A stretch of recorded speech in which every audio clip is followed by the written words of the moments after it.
नमस्कार, INA 24 के खास कार्यक्रम तर्पण में आपका स्वागत है। मैं हूं आपके साथ संचिता शुक्ला।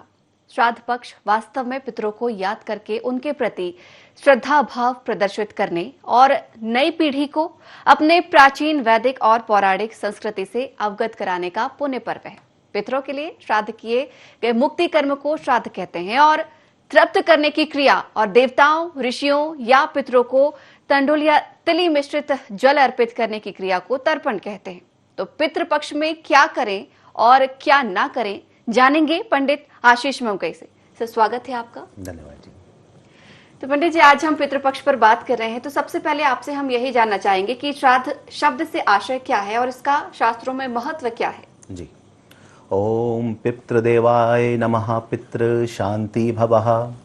श्राद्ध पक्ष से आशय यह है कि जो कर्म जो श्रद्धा से किया जाए, पितरों के निमित्त जो भी कर्म हम श्रद्धा से भाव से करते हैं वह दरअसल श्राद्ध कहलाता है। ब्रह्म वैवर्त पुराण के अनुसार यहाँ तक कहा गया है कि हमको देवताओं को मनाने से पहले अपने पितृ सत्ता जो है पितरों को मनाना चाहिए। तो अपने आप में पितृपक्ष बहुत महत्वपूर्ण दिन होते हैं और इनको हम तो यह भी कहेंगे कि पितृपक्ष न कह के इसको यदि पितृ पर्व कहा जाए तो अनुचित नहीं होगा, क्योंकि देखिए एक और पृथ्वी से संबंधित लोग कितने दूर हैं। पितरों की सत्ता जैसे बताया जाता है कि सूर्य लोक में, चंद्र लोक में निवास करती है, तो इतने सैकड़ों हजारों किलोमीटर दूर से, इतने प्रकाशवर्ष दूर से इन दिनों में पितृपक्ष में पितृगण जो है पृथ्वी पे आते हैं और जो उनसे संबंधित रिश्तेदार हैं उनसे वो आशा करते हैं कि उनके निमित्त वो कुछ तर्पण अर्पण उनके लिए सेवा का काम करें। वैसे भी हम देखा जाए हिंदू सनातन धर्म में हम जन्म जब लेते हैं, कोई भी व्यक्ति जन्म लेता है तो 3 प्रकार के ऋण तत्क्षण उसके ऊपर चढ़ जाते हैं। पहला देव ऋण। देव ऋण क्योंकि देव कृपा से ही हमें इस मानव योनि प्राप्त हुई है जिसमें हम ईश्वर भजन कर सकते हैं एवं धर्म अर्थ काम मोक्ष जो ये चौथा पुरुषार्थ है, चतुर्थ पुरुषार्थ है, उसको साध सकते हैं। अन्य किसी भी योनि में ये 4 प्रकार के पुरुषार्थ नहीं साध सकते। दूसरा ऋण जो होता है वह ऋषि ऋण कहलाता है। ऋषि ऋण जो हम जब बड़े होते हैं हमारा गुरु ऋण कहलाता है। तो हम ऋषि अथवा गुरु ऋण जब हम बड़े होते हैं तो हमारी शिक्षा दीक्षा सब ऋषि करते हैं, हमारे गुरु इत्यादि करते हैं, तो दूसरा व्यक्ति के ऊपर ऋषि ऋण चढ़ जाता है। तीसरा और जो सब में महत्वपूर्ण ऋण होता है वह है पितृ ऋण। माता पिता हमारे जन्म के कारक बने, उन्होंने हमें संस्कार दिया, हमारा अच्छा चाहा, पढ़ाया, आगे बढ़ाया, जीवन में अच्छे बुरे की समझ दी, तो हमारा जो ये तीसरा ऋण जो कहलाता है वो पितृ ऋण कहलाता है। और इसी पितृ ऋण को उतारने का जो ये पर्व है, ये जो पक्ष है वह कहलाता है श्राद्ध पक्ष। हाँ बिल्कुल पंडित जी, बहुत अच्छी जानकारी दी है आपने। श्राद्ध पक्ष और पितृ पर्व के बारे में बहुत अच्छी जानकारी दी। पंडित जी, अब हम ये भी आपसे जानना चाहेंगे, बचपन से हमने देखा है कि हमारी माताएं जब श्राद्ध पक्ष की शुरुआत होती है तब भोजन जब बनता है घर में तब चींटी, कौवे, गाय, इन सब तमाम चीजों के लिए निकाल देती हैं। ऐसा क्यों होता है? इन लोगों को भोजन पहले क्यों दिया जाता है? जी बिल्कुल। देखिए संचिता जी, गाय में सभी प्रकार के समस्त 33 कोटि देवी देवता का वास माना गया है, तो गाय के लिए इसलिए निकाल दी जाती है। और इसके अलावा जो कुत्ता है और कौवा है, ये दोनों जो धर्मराज है, यमराज जी जिनको कहा जाता है, वह उनका प्रतिनिधित्व करते हैं। और जब आत्मा का कोई व्यक्ति के जब प्राण निकलते हैं तो आत्मा का हरण करने का जो विभाग है, जिम्मेदारी है, वो यमराज जी की है। तो यम के जो कारक हैं, जो कौवा एवं कुत्ता, उनको यदि भोजन दिया जाए तो यम देवता इससे प्रसन्न होते हैं, ऐसा माना एवं समझा जाता है। अगला नंबर आता है चींटी का। चींटी देखिए बहुत छोटी जीव है और आपने देखा होगा हर व्यक्ति के घर में यदा कदा वो पाई जाती है। एक ऐसा मेहमान है चींटी कि ऐसा कोई व्यक्ति ना हो जिसके घर में ना पाई जाती हो।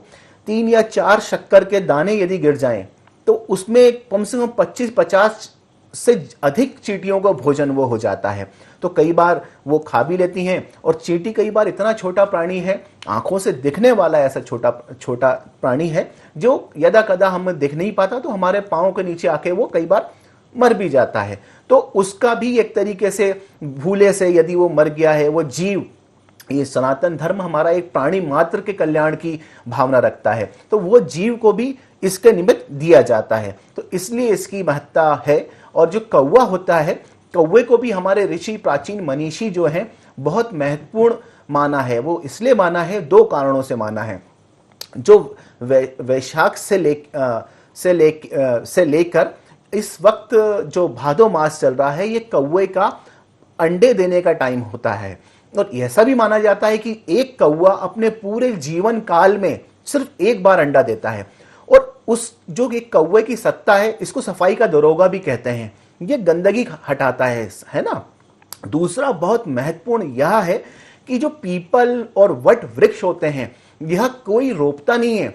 ये जो कौवे के ही बीट से, जो कौवा खाता है इनका फल, और कौवे की बीट से ही यहां वहां जब जाते हैं तो उसी से ही ये इसकी पैदावार होती है, जो कि ऑक्सीजन का कारक माना जाता है। तो इसलिए कौवा भी बहुत महत्वपूर्ण हुआ।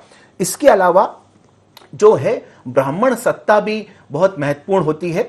और ब्राह्मण सत्ता के बारे में तो भगवान श्री राम जी ने स्वयं कहा है, विप्र प्रसादात धरणी धरोहम, विप्र प्रसादात कमला वरोहम, विप्र प्रसादात अजिता अजितोहम, विप्र प्रसादात मम राम नामम। तो विप्र प्रसादात धरणी धरोहम मतलब यह ब्राह्मणों का ही आशीर्वाद है। राम भगवान कह रहे हैं कि मेरे ऊपर ब्राह्मणों का ही आशीर्वाद है, इसलिए मैंने धरती को धारण करा हुआ है। अन्यथा इस पूरे विश्व में ऐसा किसी के पास क्षमता नहीं है कि वो धरती को धारण कर पाए।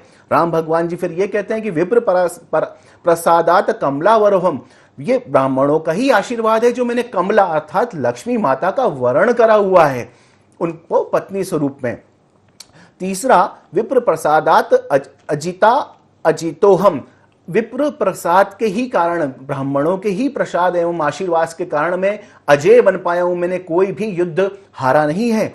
और विप्र प्रसादात मम राम नामम, और विप्र प्रसाद के ही कारण, ब्राह्मणों के ही प्रसाद एवं उनके आशीर्वाद के कारण मेरा राम नाम से इतना विस्तार हुआ है और मैं इतने लोगों में पूजा जाता हूं एवं अमर हूं। तो इसलिए ब्राह्मण सत्ता, गौ सत्ता, काक सत्ता, श्वान सत्ता एवं जो चींटी सत्ता है, इस श्राद्ध पक्ष में इनका बहुत महत्वपूर्ण महत्व माना गया है। बहुत सुंदर महत्व बताया पंडित जी आपने यहाँ पर कि ब्राह्मणों को, कौवों को, चींटियों को क्यों दान दिया जाता है, क्यों भोजन कराया जाता है। पंडित जी, ये महत्व तो आपने हमारे दर्शकों को समझाया, अब ये भी समझाइए कि कुशा, तिल या तुलसी का महत्व क्या होता है श्राद्ध पक्ष में। जी बिल्कुल, देखिए श्राद्ध पक्ष में जो मुख्य रूप से पूजा की जाती है, त्रिपिंडी इत्यादि श्राद्ध होता है, तो उसमें 5 प्रकार के देवताओं की सत्ता का आह्वान किया जाता है एवं पितरों के लिए शांति की कामना की जाती है। उसमें ब्रह्मा, विष्णु, महेश, यम और पितृ, ये 5 देवता की पूजा इसमें की जाती है। और जो ये तुलसी दल है, तुलसी दल हरिप्रिया है, हरि को बहुत अत्यधिक प्रिय है, उसको नैवेद्य में एक थोड़ा सा डाले बिना उसको प्रसाद विष्णु भगवान ग्रहण नहीं करते। तुलसी दल किसी भी नैवेद्य में होना जरूरी है, पहला। दूसरा, जो आपने कुशा का कहा है, कुशा एवं तिल ये दोनों ही विष्णु भगवान के शरीर से उत्पन्न हुए हैं। जो काला तिल तर्पण अर्पण में सभी लोग उपयोग करते हैं, तो वो विष्णु भगवान के पसीने से उत्पन्न हुआ है। और जो ये कुशा है, जिसको परम पवित्र माना जाता है, ग्रहण इत्यादि काल में भी इसको खाने में अथवा जल में डालने का विधान है, ताकि इससे रोगाणु इत्यादि नहीं पनपते और ये परम शुद्ध है। तो यह इसका भी विष्णु भगवान के रोम से ये उत्पन्न हुआ था, इसलिए इन सब का प्रयोग विष्णु भगवान की प्रसन्नता के लिए किया जाता है। बिल्कुल पंडित जी, ये भी बहुत सुंदर जानकारी की किस तरीके से किस चीज का क्या महत्व होता है। पंडित जी, एक बात और आपसे समझना चाहेंगे कि हमने अक्सर अपने जीवन काल में 2 तरह के लोगों को देखा है, पुरानी पीढ़ी जो आस्था को मानती है, एक नई पीढ़ी जो रूढ़िवादी चीजों को नहीं मानती है। तो ऐसे में क्या पितृपक्ष का कोई वैज्ञानिक दृष्टिकोण भी होता है? साथ ही ये भी आप हमारे दर्शकों को बताएं, जो नई पीढ़ी है वो इन चीजों को जो नहीं मानती है, तो वो कैसे माने कि जो तर्पण है वो हमारे पितरों को अर्पण होता है। बिल्कुल, देखिए यह आज की युवा पीढ़ी है, साइंस को मानती है और मानना भी चाहिए, और विज्ञान ने बहुत तरक्की भी कर ली है। तो ऐसे समय में यह प्रश्न उपस्थित होता है कि श्राद्ध प्रकार की जो ये चीजें हैं, श्राद्ध तर्पण अर्पण होता है, ये पितृसत्ता को वास्तव में प्राप्त होता है कि नहीं होता। दूसरा, यह सिर्फ एक ढकोसला तो नहीं है, इसका आज हम एक आपको वैज्ञानिक तरीके से इस पे हम प्रकाश डालने की कोशिश करते हैं। देखिए, सोल और एनर्जी, आत्मा वर्सेस ऊर्जा के सिद्धांत को यदि हम वैज्ञानिक दृष्टिकोण से समझें और देखें तो दोनों में एक समानता है। जिस प्रकार आत्मा को कोई जन्म नहीं दे सकता और ना कोई इसका मार सकता है, इसकी ना ही कोई इसको मृत्यु बन सकता है। इसको गीता में भी लिखा है कि आत्मा को ना जलाया जा सकता है, ना पानी से भिगोया जा सकता है, ना ही अग्नि से जला सकती है, ना ही इसको वायु इसको सुखा सकती है। तो आत्मा अजर अमर है, इसको कोई जन्म नहीं दे सकता और इसको कोई मार नहीं सकता। ठीक उसी प्रकार से जो ऊर्जा होती है, ऊर्जा का सिद्धांत भी ये कहता है कि ऊर्जा को ना जन्म दिया जा सकता है और ना ही इसको समाप्त किया जा सकता है। ये ट्रांसफॉर्म जरूर हो सकती है, अपना रूप जरूर बदल सकती है। तो आत्मा भी अपना रूप बदलती है। एक काया से जब उस मृत्यु हो जाती है तो दूसरी काया और दूसरी योनि में जाती है। 84 लाख जो योनियों की हमारे सिद्धांत है कि कर्म के हिसाब से जो व्यक्ति कर्म करेगा वैसे उसको अलग अलग प्रकार की योनियों में भटकना पड़ेगा। इसलिए आत्मा वर्सेस सिद्धांत को हम यदि देखें तो दोनों का ही इसमें समानता पाई जाती है। और दूसरा, एक और बहुत महत्वपूर्ण चीज है, वह यह है कि जो एनर्जी होती है, जो आशीर्वाद रूपी एनर्जी होती है, यदि कोई माता पिता किसी को एनर्जी आशीर्वाद देते हैं, वो एक तरीके से ऊर्जा कहलाती है।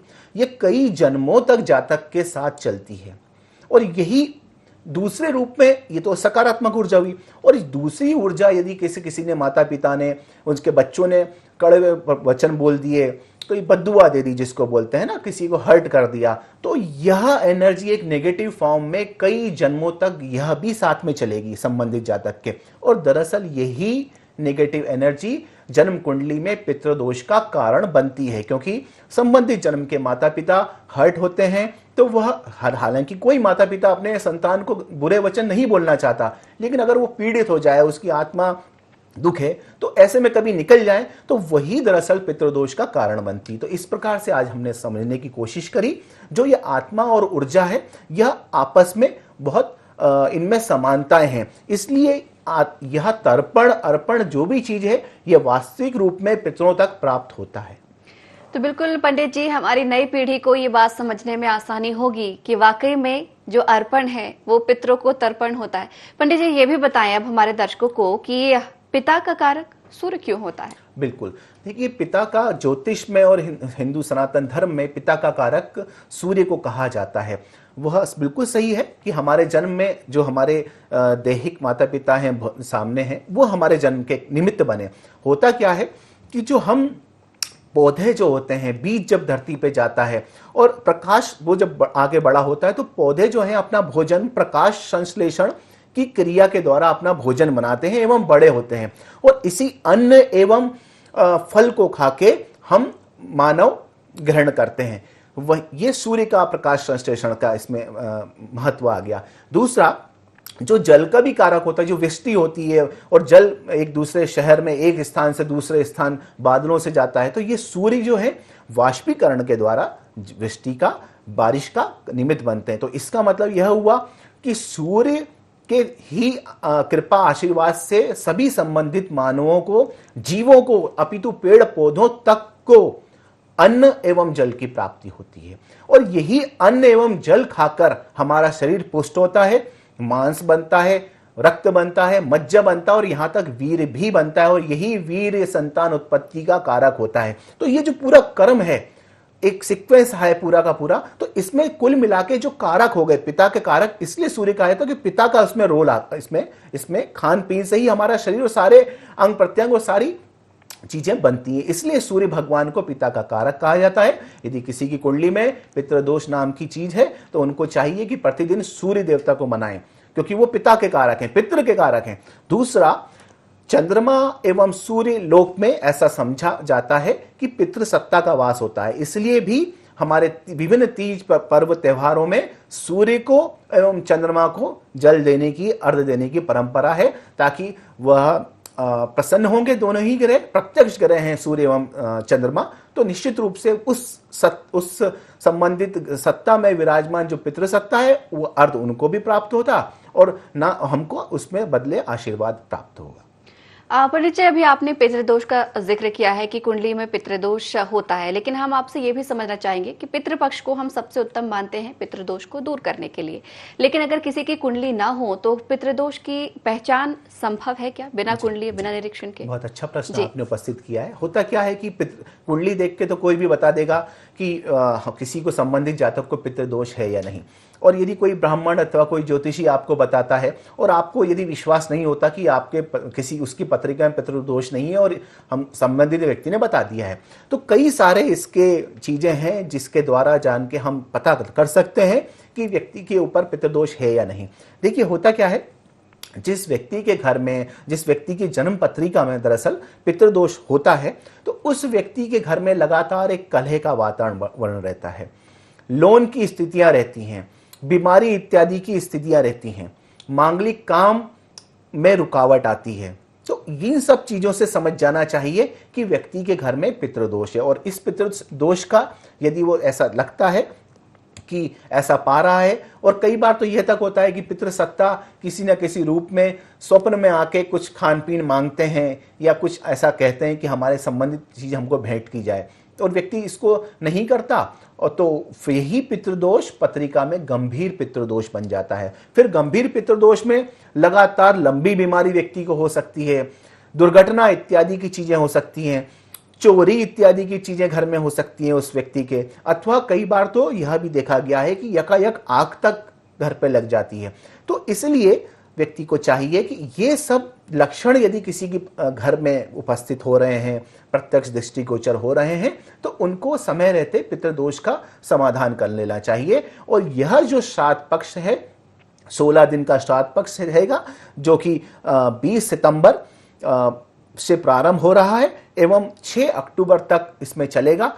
इस समय में अपने पितरों को वो याद करें, पितरों को मनाएं, तो निश्चित रूप से पितृ उनको आशीर्वाद देंगे, और पितृदोष यदि किसी की पत्रिका में है तो उसका समाधान हो जाएगा। पंडित जी, पितृपक्ष के संबंध में आपने बहुत अच्छी जानकारियां तो दी, तमाम चीजें भी बताई, उसका शास्त्रीय महत्व बताया और कैसे नई पीढ़ी भी इसे अपनाए ये भी बताया, लेकिन हमारे दर्शकों को इसकी पूजा विधि भी बताएं कि कैसे वो पूजा कर सके, कैसे अपने पूर्वजों को मना सके, उनका आशीर्वाद प्राप्त कर सकें। जी देखिए, होता क्या है, जिस भी तिथि को संबंधित जातक के स्वजन गए हैं तो उसी तिथि को ही श्राद्ध उसका उनके निमित्त किया जाता है। और यदि किसी की तिथि नहीं मालूम तो सर्व पितृमोक्ष अमावस्या का दिन व्यक्ति के पास है, तो इसलिए जिस दिन तिथि हो तो उस दिन व्यक्ति को चाहिए कि सुबह जल्दी स्नान इत्यादि से वह निवृत्त हो जाए, एवं एक चौकी अथवा पटिया दक्षिण दिशा की तरफ, दक्षिण दिशा क्योंकि पितरों की दिशा मानी जाती है, दक्षिण दिशा की तरफ एक पटिया रख दें,